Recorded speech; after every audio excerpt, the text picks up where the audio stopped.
Hola, soy Jaime Piqueras, tutor en el aula de la UNED en Xàtiva. Bienvenidos a este espacio en el que hoy vamos a hacer un recorrido por la trayectoria de la arquitectura gótica en dos ámbitos peninsulares bien conocidos, las coronas de Castilla y Aragón. Los contenidos que exponemos hoy se encuentran en los temas tercero y cuarto del manual de la asignatura Historia de la Baja Edad Media del grado de Historia del Arte de la UNED. Abarca dos temas debido a que el periodo sobre el que nos vamos a centrar es muy amplio, ya que corresponde al que va desde las primeras manifestaciones del gótico en la península ibérica en el siglo XII hasta su fase final en el XVI. La implantación de las formas góticas en Castilla y Aragón parte de la obra de la orden cisterciense, que, como sabemos, persiguió unos ideales constructivos basados en la austeridad, lo que en la práctica aleja las construcciones del Císter de las intenciones de la arquitectura de las grandes catedrales, que imbuidas de neoplatonismo buscarán generar belleza e impactar al observador para acercarlo a la idea de Dios. Por lo tanto, si bien es cierto que desde fechas muy tempranas se realizaron experiencias cistercienses tanto en Castilla como en Aragón, será la Catedral de Cuenca, iniciada en 1196, el primer ensayo del nuevo estilo en toda su plenitud en la península ibérica, que además presenta coincidencias muy claras con el primer gótico francés, como son las bóvedas sixpartitas. La coincidencia de intereses entre la monarquía y los obispos, a lo que hay que añadir el papel de las oligarquías ciudadanas y amplios sectores de la nobleza, se coordinarán en Castilla de la misma manera que lo hicieron en la Francia de los Capetos, para impulsar la construcción de grandes catedrales como elemento de prestigio para las ciudades que las albergan y como elemento de propaganda para la monarquía, al margen de su carácter de sedes obispales. En 1221 se inician las obras de la Catedral de Burgos, en 1226 las de la de Toledo y hacia 1230 se inicia la Catedral de León. Estas tres grandes obras castellanas presentarán plantas directamente vinculadas a las de las catedrales de Chartres, Reims, Amiens, Le Mans o Bourges, lo que no deja lugar a dudas sobre el origen de algunos de sus maestros de obras. Las catedrales castellanas de esta fase inicial son edificios que parecen trasplantados desde Francia, algo que en mayor o menor medida ocurrió también en otras partes de Europa y que no impidió, ni mucho menos, la posterior evolución del estilo bajo presupuestos autóctonos e influencias de diversa procedencia. En Burgos, entonces sede de la corte de Fernando III, se construyó un edificio inspirado en Bourges y Reims, cuya planta podemos observar en esta imagen, en la que destaca la cabecera muy sobredimensionada y el profundo presbiterio. En esta siguiente imagen podemos ver el aspecto de la misma catedral en el siglo XVI. La obra original se amplió en el siglo XV, ya en gótico flamígero, por lo que el edificio que actualmente vemos, como tantas veces ocurre con las catedrales góticas, es muy distinto del que inicialmente se proyectó. Si bien la Catedral de Toledo, ciudad con una carga simbólica enorme para la monarquía castellana al haber sido la capital del anterior reino visigótico, se inspira en su planta en la francesa de Le Mans, presenta una serie de elementos que hacen pensar que el lenguaje importado de Francia ya se ha asimilado por los artistas hispanos, que comienzan una fase de reinterpretación del mismo. Decimos esto por la existencia en esta obra de elementos ornamentales de origen mudéjar y que probablemente tuvieron que ver con el empleo de mano de obra de origen islámico en algunas de las partes del edificio, tal y como podemos observar en esta imagen, donde se observan arcos lobulados entrelazados en la parte derecha de la fotografía. Estos elementos, de clara tradición islámica, se integraron en el edificio gótico, algo que con el tiempo llegará a ser una característica del estilo en algunas zonas de Castilla. En León se hizo una versión reducida en tamaño de Reims, con elementos tomados de los modelos de Amiens y Chartres. El resultado es espectacular, especialmente en lo relativo a los vitrales que cubren la mayor parte de los muros, conservándose en la actualidad una parte de las vidrieras originales del siglo XIII. Pero el verdadero centro difusor del gótico arquitectónico en la corona castellana fue Burgos, al trasladarse físicamente numerosos maestros canteros que trabajaron en esta catedral, por lo que desde finales del siglo XIII y la primera mitad del XIV, Castilla acometerá la construcción de una serie de catedrales en ciudades como Bilbao, Astorga, Palencia y Oviedo, todas ellas de menores dimensiones que las tres que hemos mencionado de Burgos, Toledo y León, pero ya completamente integradas en el estilo gótico. La recepción del gótico en la Corona de Aragón, por otra parte, se hará desde la influencia de las formas del gótico del Midi y también con la presencia ya tradicional en la arquitectura de esta área de un influjo italiano perceptible. Por ello, en la Corona de Aragón, las catedrales e iglesias góticas presentan unas características propias que en lo esencial se mantendrán durante todo el periodo de vigencia del gótico. Los edificios tienden a presentar naves a igual altura, de forma muy parecida a lo que hacían los arquitectos en la zona germánica con la planta de salón.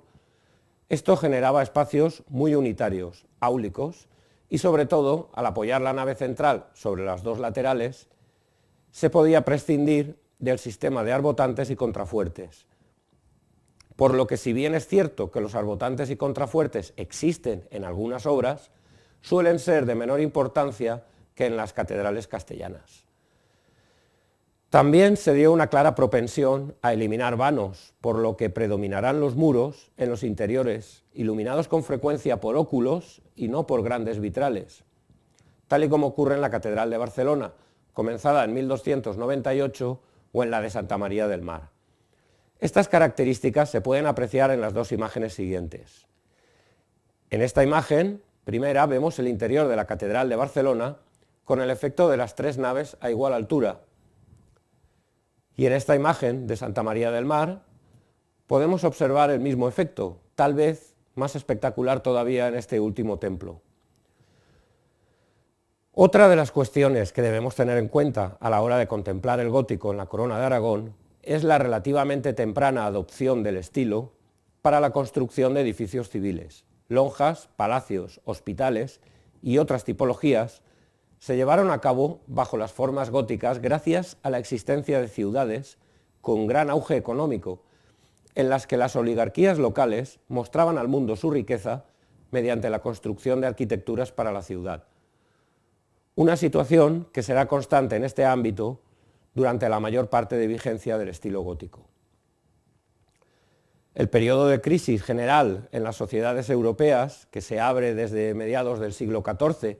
con la peste de 1348, obligará a la paralización de numerosas obras en Castilla, algo que se vivió de forma diferente en la Corona de Aragón, aunque en cualquier caso esta fase resultó muy problemática para las dos coronas, al igual que ocurrió en el resto de Europa. Por ello, será a finales del XIV cuando se retome la actividad constructiva, que en la corona castellana se materializó en una obra como la Catedral de Oviedo, quizá la muestra más cercana en la península al gótico flamígero francés. La fase que se abrió desde este momento en Castilla tiene como uno de sus rasgos definitorios la presencia de arquitectos y artistas extranjeros, fundamentalmente alemanes y flamencos, que serán los responsables de la estética tardogótica en Castilla, junto a un substrato de raíz islámica que pervivió a través de la mano de obra mudéjar. Ambas corrientes conformarán el estilo hispano-flamenco, la variante castellana del flamígero francés, que tuvo en la Catedral de Sevilla, comenzada en 1401, su primera manifestación en un edificio de este tipo. La Catedral de Burgos retoma a mediados del siglo XV las obras. En ellas interviene el alemán Juan de Colonia, quien realizó las dos torres siguiendo los modelos flamígeros. El éxito de sus obras originó la creación de una saga de arquitectos, su hijo Simón y su nieto Francisco, quienes trabajaron para la corona, para la iglesia y también para algunos linajes nobles castellanos. La capilla del condestable, que ahora vemos, cuyo aspecto exterior con las características agujas caladas estamos observando, fue realizada por Simón de Colonia como panteón de los Velasco Mendoza, adosada a la Catedral de Burgos. Un verdadero alarde flamígero que mezcla la concepción germánica de los espacios con algunos elementos decorativos de tradición islámica. En Toledo ocurrió otro tanto, al retomarse las obras de la catedral a mediados del siglo XV, encargándolas a un equipo flamenco capitaneado por Janequín de Bruselas, y en el que también se encontraron Egas Koeman, Enrique Egas, y el también escultor Juan Guas. Será este grupo de artistas el que finalizará la Catedral Toledana durante el siglo XV, una obra en la que destaca, al igual que en Burgos, la capilla funeraria de Álvaro de Luna, realizada por Janequín dentro de los presupuestos del Flamígero. La evolución de la política llevó a la unión dinástica de las coronas castellana y aragonesa mediante el matrimonio de los reyes católicos. Esta será una época de expansión económica y territorial, especialmente fructífera para Castilla, que remata el proceso de conquista peninsular con la toma de Granada y además abre nuevos horizontes a través del descubrimiento de América por Colón. Traducido a la arquitectura, este periodo representó un auge constructivo muy notable, ya que se reformaron numerosas iglesias románicas, adaptándolas a los tiempos, lo que significó la codificación de una nueva variante gótica, el estilo Reyes Católicos, que tendió a simplificar las plantas de las construcciones, aunque integrando elementos que generarán un intenso efecto decorativo. De esta forma, se usan numerosos tipos de arcos, como el carpanel, el mixtilíneo o el conopial, y también se realizaron bóvedas muy complejas con terceletes y claves secundarias, características de esta fase. El periodo se prolongó en el tiempo, adentrándose en el siglo XVI, lo que le hizo convivir con las primeras manifestaciones llegadas desde Italia de la concepción renacentista de la arquitectura que el Quattrocento había puesto en marcha. La concepción de los contemporáneos sobre lo novedoso que para ellos resultaba el estilo Reyes Católicos les llevó a identificar esta forma de construir con el nombre de a lo moderno, mientras que las primeras formas renacentistas fueron descritas como construir a la antigua, algo que hoy en día nos puede parecer un contrasentido, pero que tiene explicación si pensamos que la arquitectura romana permanecía visible en diversas obras de la península, siendo algo conocido por los arquitectos e inmediatamente identificado con los nuevos presupuestos renacentistas. La manifestación del estilo Reyes Católicos, que se identifica como codificadora de esta forma de construir, es el complejo franciscano de convento e iglesia de San Juan de los Reyes en Toledo, realizado por Juan Guas desde 1476, con esculturas de Egas Koeman, una obra patrocinada personalmente por Isabel I e inicialmente pensada como panteón real. Los nuevos tiempos propiciaron la conversión de los castillos en mansiones para la nobleza, donde se cuidó especialmente el aspecto de elemento de representación. De esta forma, también Juan Guas realizó el castillo de Manzanares del Real para los Mendoza, un precedente del Palacio del Infantado en Guadalajara, también de Juan Guas, que abandona definitivamente el concepto de fortaleza y se integra en el paisaje urbano de la ciudad. Este palacio, que podemos observar en esta imagen, ya presenta algunas características que anuncian la próxima implantación del Renacimiento, al disponer sus estancias en torno a un patio central cuadrado que tiene exactamente las mismas medidas que la plaza en la que se ubica, lo que significa que el arquitecto tuvo en cuenta el entorno urbanístico donde se iba a situar el edificio,